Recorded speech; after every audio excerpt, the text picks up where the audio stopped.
The Gulf has had a tremendous growth opportunities, growth record over the past 40 years, and we think this is only accelerating going forward. Now, people always keep talking about tensions and wars and things like that, but if you look at our history and if you look at back during the past 40, 50 years, we've had wars almost for all of that time around us.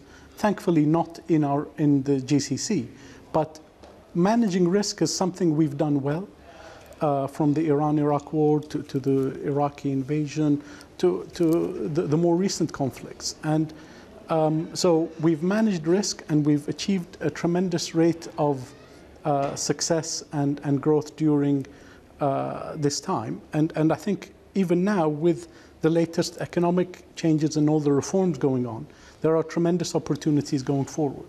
And when you look at what's happening in the last 24 hours, there's a lot of speculation in the markets that there might be some conflict in the short term. Do you see any indication of that?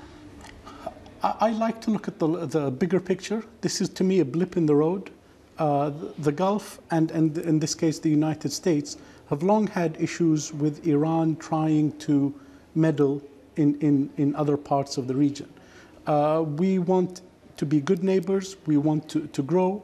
But maintain our friendly relations and keep our economies growing. And that's what we look for the region. So it may be some short-term instability, but the fundamentals of this region are still strong. Young population, opening economies that are opening up, and tremendous investment opportunities for people in the coming years. Talk to me a little bit more about that, because obviously you're just across the causeway from Saudi Arabia. It's the region's biggest economy. What happens in Saudi Arabia definitely has a knock-on effect to the rest of the region. How is Bahrain placed to play a part in that growth story? Well, we've had a tremendous growth story, and we're looking forward. We view this, and we'd like investors to view this as one pie. And the pie is growing, and the faster Saudi Arabia grow, and the rest of the GCC, we all stand to benefit. So, be it, and we're investing in the fundamentals. So, human capital, access to markets, ease of doing business. The fundamentals that businesses look for are the points we're continuing to invest in. Saudi Arabia is doing the same thing, as are the rest of the GCC countries. So, what we encourage and support what's being done in Saudi Arabia. We want their success as our success, and we will only stand to benefit from these changes. What about the oil story here in Bahrain? Some news over the last several months about new reserves being found.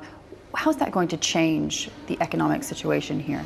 Well, it will be interesting. I'm trying to promote the Norway story. Norway discovered oil after they industrialized and started to use oil as capital.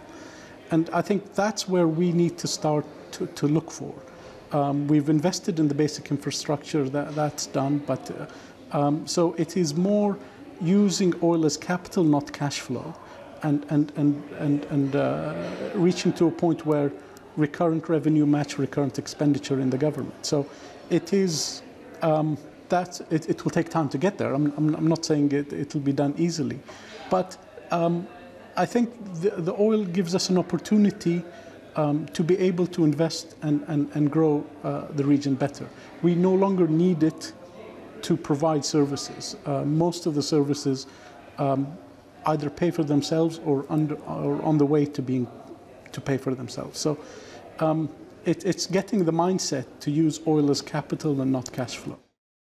Hey everybody, it's Hadley Gamble from our new CNBC Middle East Bureau in Abu Dhabi. Thanks for stopping by. Now to watch more, you can try one of the videos that just popped up on your screen. And don't forget to subscribe.